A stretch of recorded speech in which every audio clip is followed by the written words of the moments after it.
نہ صرف افغانستان کو بلکہ پاکستان پہ بھی جو اثرات پڑ رہے تھے اس حوالے سے بہت ہی تفصیل سے بات کی گئی تھی. لیکن ہماری کچھ ایسی اطلاعات ہے کہ طالبان قیادت بہت ساری چیزوں سے انکاری رہی، اور انہوں نے اس بات کو پہ زور دیا کہ جب سے انہوں نے اقتدار سنبھالا ہے تو انہوں نے سیکیورٹی کی پوزیشن بہت بہتر کر دی ہے. اب یہ واقعہ رونما ہوا ہے تو اس سے یہ بات ثابت ہوتا ہے کہ اگر داعش اتنی منظم تنظیم ہے جو طالبان کسی صورت تسلیم کرنے کے لیے تیار ہی نہیں ہے، تیار وہ نہیں ان ہے. کا تو یہی کہنا ہے کہ داعش تنظیم کی صورت میں افغانستان میں موجود نہیں ہے، تو پھر ہاں، کس طرح ایک انڈیویجول اٹھ کے آتا ہے کابل کے ایک محفوظ ترین اور علاقے اتنی بڑی جس کارروائی طرح ہم کرتا کہہ ہے. سکتے ہیں جو اسلام آباد کا ریڈ زون کے مترادف ایک ایریا ہے، وہاں پہ بیٹھ کے 2-3 فلور پہ قبضہ کر کے وہاں پہ آئی ہوں. ڈیز بچا کے اور پاکستان کے ایک محفوظ سفارت خانے میں موجود ایک سفیر کو نشانہ بنانے میں کامیاب ہوتے ہیں. تو یہ باتیں جو ہے یہ پاکستانی حکام وقتاً فوقتاً طالبان سے کہتے رہے ہیں، اور ان کو زمینی حقائق کا ادراک کرنے کی ان سے درخواست کی جاتی ہے.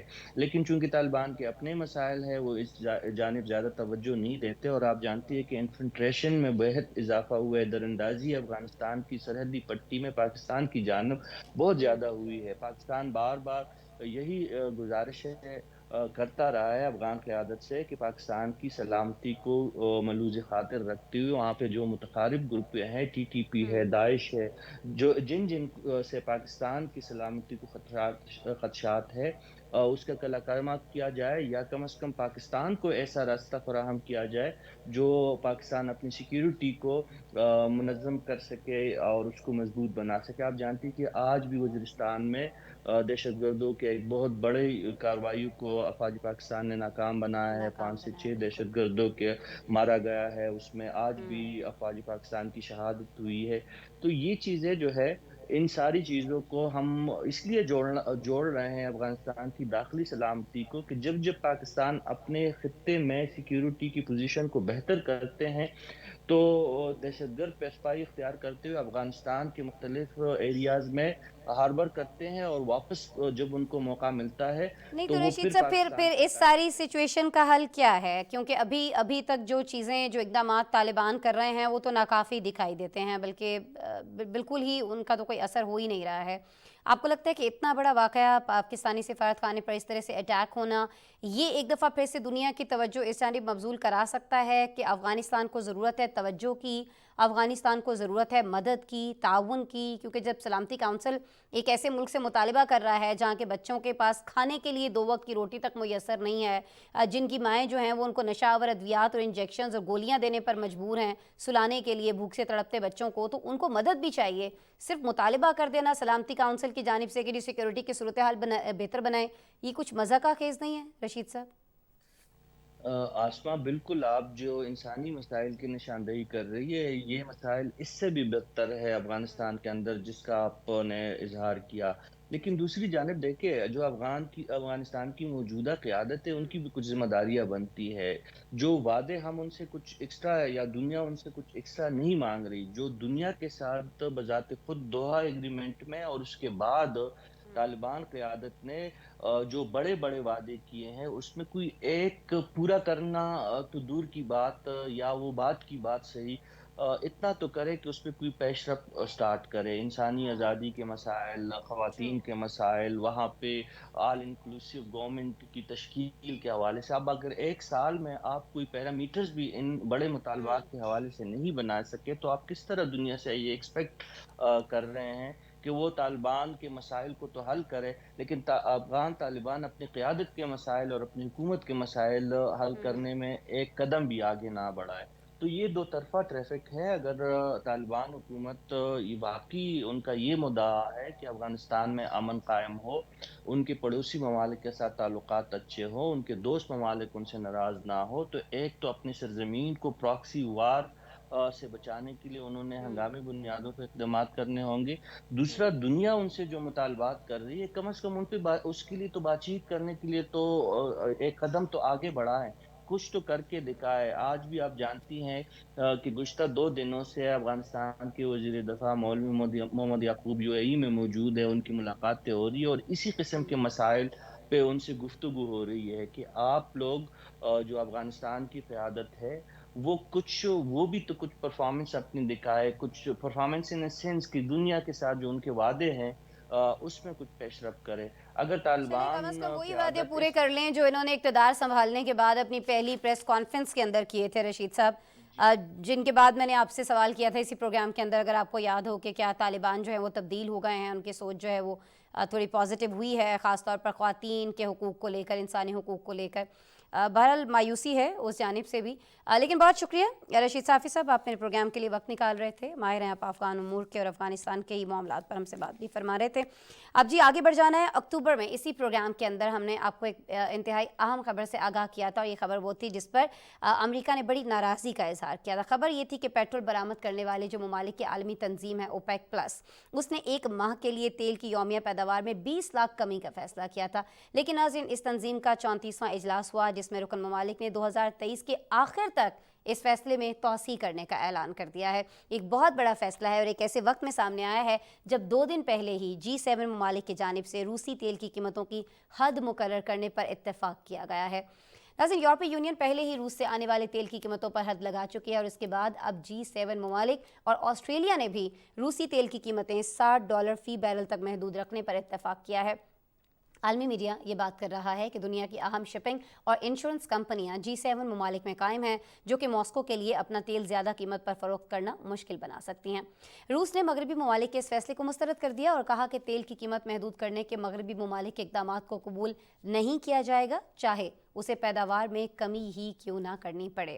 لیکن ناظرین، کیا اوپیک پلس کا اٹھایا گیا اقدام G7 ممالک کے فیصلے کا رد عمل ہے، اور کیا اس فیصلے کا اثر تیل کی عالمی قیمتوں پر پڑنے والا ہے؟ اس پر پہلے آپ کو ایک رپورٹ دکھاتے ہیں، پھر میرے ساتھ گیسٹ موجود ہوں گے بیرسٹر صفی اللہ غواری صاحب، ان سے ان کا تجزیہ جانیں گے.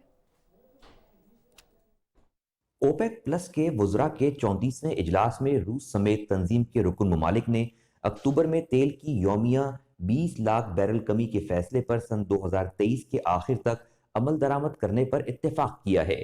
ویڈیو لنک پر ہونے والے اس اجلاس کی صدارت سعودی وزیر توانائی شہزادہ عبدالعزیز بن سلمان نے کی. عرب میڈیا کے مطابق اجلاس کے شرکاء نے اس یقین کا اظہار کیا کہ پیٹرول کی پیداوار میں کمی کا فیصلہ عالمی تیل منڈی میں استحکام کے لیے ضروری اور صحیح اقدام ہے.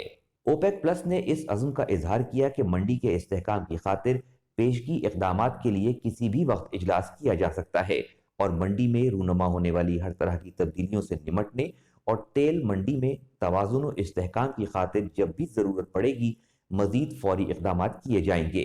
جبکہ ادارے نے اٹھائے گئے اقدامات کے حوالے سے یہ دلیل پیش کی ہے کہ کمزور معاشی آؤٹ لک کی وجہ سے پیداوار میں کمی کی ہے. اوپیک پلس نے تیل پیداوار میں نگرانی کے حوالے سے مشترکہ وزارتی کمیٹی کا اجلاس بھی اب ہر 2 ماہ بعد منعقد کرنے کا فیصلہ کیا، جو کہ پہلے ہر ماہ ہوتا تھا. کمیٹی کو مزید اجلاس منعقد کرنے کا اختیار بھی دے دیا گیا ہے. عرب میڈیا کے مطابق اوپیک پلس تنظیم نے 5 اکتوبر سن 2022 کو اپنے 33ویں اجلاس میں تیل مارکیٹ کے حالات کو مد نظر رکھتے ہوئے یومیہ 20 لاکھ بیرل پیٹرول کم نکالنے کا فیصلہ کیا تھا، جو کہ 1 ماہ کے لیے تھا. عالمی میڈیا کے مطابق پیداوار میں کمی کرنے کا نیا فیصلہ ایک ایسے وقت سامنے آیا ہے جب 2 دن قبل ہی G7 کے ممالک کی جانب سے روسی تیل کی قیمتوں کی حد مقرر کرنے پر اتفاق کیا گیا تھا. یورپی یونین کے بعد G7 ممالک اور آسٹریلیا نے یوکرین جنگ میں روس کو جارحیت سے روکنے کے لیے اس کے تیل کی قیمت زیادہ سے زیادہ $60 فی بیرل تک محدود کر دی تھی تاکہ روس کو زیادہ منافع نہ ہو. یہ اقدام یورپی یونین کو روسی خام تیل کی سمندری ترسیل کو روک دے گا، جو روس سے یورپی بلاک کی تیل کی درآمدات کا 2/3 حصہ ہے اور ماسکو کو اربوں یورو سے محروم کرنے کی کوشش ہے. دوسری جانب روس نے یورپی یونین اور G7 ممالک کی جانب سے روسی تیل کی زیادہ سے زیادہ قیمت فی بیرل $60 مقرر کرنے کو مسترد کیا ہے. عالمی خبر رساں ادارے کے مطابق صدر ولادیمیر پوٹن نے مغربی ممالک کی جانب سے روسی تیل کی زیادہ سے زیادہ قیمت کی حد مقرر کرنے پر سخت اقدامات پر غور کرنا شروع کر دیا ہے. روسی وزارت خارجہ کی جانب سے جاری بیان میں کہا گیا ہے کہ تیل کی قیمت محدود کرنے کے مغربی ممالک کے اقدامات کو قبول نہیں کریں گے، اور ایسا کرنے والے ممالک کو تیل کی سپلائی مکمل طور پر بند کر دیں گے. بالکل جی، اسی سارے معاملے پہ بات کرتے ہیں. بیرسٹر صفی اللہ غاری صاحب مجھے جوائن کر رہے ہیں، سینئر تجزیہ کار ہیں، ویڈیو لنک پر ہیں، ان سے بات کرتے ہیں. السلام علیکم بیرسٹر صاحب. جی وعلیکم السلام. بیرسٹر صاحب بہت شکریہ میرے شو کے لیے وقت نکال رہے ہیں آپ. بیرسٹر صاحب ذرا یہ فرمائیے گا کہ ابھی اکتوبر میں ہم نے دیکھا کہ یومیہ پیداوار میں کمی کی جائے گی، یہ فیصلہ کیا گیا تھا، لیکن یہ کیا وجہ ہے کہ ایک سال کے لیے اب اس فیصلے کی توسیع کر دی گئی ہے؟ حالانکہ ہم جانتے ہیں کہ اس پر بہت سارے ممالک کا ریاکشن بھی سامنے آیا تھا، اور عموماً ایسا ہوتا نہیں ہے کہ اتنے بڑے بڑے جو فیصلے ہیں وہ ایک سال کے لیے پہلے سے طے کر کے رکھ لیے جائیں. تو کیا محرکات ہیں، کیا وجہ ہے اس فیصلے کے پیچھے؟ ہاں جی، یہ اس کے میرے خیال میں اس وقت ملٹیپل ریزنز ہیں جو، اور خاص طور کے اوپر جو ایک سب سے اہم جو کہ مسئلہ ہم دیکھ رہے ہیں وہ اس وقت صدر بائیڈن اور محمد بن سلمان جو کہ سعودی عربیہ کے کراؤن پرنس ہیں، ان کے درمیان میں ایک پرسنل چپکلش ہے. اس پرسنل چپکلش کی وجہ سے ہم یہ دیکھ رہے ہیں کہ سعودی اسٹیٹ میڈیا جو ہے وہ بھی بہت اینٹائی یو ایس ریٹرک کر رہا ہے، اور اس کے علاوہ امریکہ کے اندر بھی بہت زیادہ اینٹائی سعودی سینٹیمنٹ بڑھنا شروع ہو گیا ہے، کیونکہ سعودی عربیہ اس وقت اوپیک کا ایک اہم ترین ملک ہے. تو سعودی عربیہ ایک طریقے سے اس وقت امریکہ کے ساتھ متنازع ہو رہا ہے، اور وہ بار بار کیونکہ ایک مسئلے میں پڑتا جا رہا ہے. تو اس وجہ سے سب سے پہلی بات تو یہ ہے کہ سعودی عربیہ جو یہ پورا رد عمل ہے، یہ ہے اس لیے کیونکہ وہ ثابت کرنا چاہتا ہے کہ وہ اپنی انڈیپینڈنٹ فورن پالیسی بنا سکتا ہے. اور دوسری جو سب سے اہم وجہ ہے جو کہ آپ کے ابھی تھوڑی دیر پہلے اس تجزیے میں بھی آئی تھی، وہ یہی ہے کہ اس سے سب سے زیادہ فائدہ عرب ممالک کو ہو رہا ہے. عرب ممالک میں جو آئل کی ایکسٹریکشن کاسٹ ہے وہ ہے $22 پر بیرل. یہی ایکسٹریکشن کاسٹ آپ کو نظر آتی ہے رشیا میں $46 پر بیرل. یعنی کہ اگر $60 پر بیرل کے اوپر لمٹ کر دیا گیا تو رشیا تقریباً ہی بریک ایون کرتا ہے، یا شاید ہو سکتا ہے لاس میں بھی جائے اگر وہ تیل بیچنے نکلے، جبکہ اس پروڈکشن کے اوپر، اس کاسٹ کے اوپر سعودی عربیہ کو پھر بھی فائدہ ہے. تو اسی وجہ سے کیونکہ وہ جانتا ہے کہ رشیا اس لاس کو بیئر نہیں کر سکتا، اور رشیا کے اوپر امپورٹ کی وجہ سے آئل کی اوور آل پروڈکشن کم ہو جائے گی، تو سعودی عربیہ نے یہ فیصلہ کیا اپنے باقی عرب ممالک کے ساتھ کہ ہم اس میں اپنی جو پروڈکشن ہے اس کو ہم بھی کاٹیں گے تاکہ آئل کی پرائس مزید رائز کرے. ٹھیک ہے. اچھا، یہ فیصلے کے پیچھے آپ یہ کہہ رہے ہیں کہ اس طرح کی وجوہات ہیں، لیکن یہ بتائیے گا کہ عالمی طور پر جو تیل کی قیمتیں، خاص طور پر جو تھرڈ ورلڈ کنٹریز ہیں جن میں ظاہر جب پیٹرولیم مصنوعات مہنگی ہوتی ہیں، ساری چیزوں پر ہی اس کا اثر پڑتا ہے. وہ تو خیر ترقی یافتہ ممالک میں بھی آتا ہے، لیکن وہاں کے عوام، جو غریب ممالک کے عوام ہیں، وہ بہت زیادہ اپسیٹ ہو جاتے ہیں، بہت زیادہ پریشان ہو جاتے ہیں. تو یہ آپسی چپکلش کی وجہ سے ایسے فیصلے کیے جا رہے ہیں، اس کا اثر ایسے لوگوں پر بھی آئے گا جو ان ممالک سے تعلق رکھتے ہیں، غریب ممالک کے اوپر بھی آئے گا قیمتوں پر اثر؟ جی میرے خیال میں اس وقت اگر آپ یہ دیکھیں گلوبل سٹیٹس، سارے کے سارے ایک ہی بات کر رہے ہیں کہ آنے والے چند سالوں میں سارے کے سارے دنیا کے تمام ممالک شدید فوڈ شارٹیج فیس کریں گے.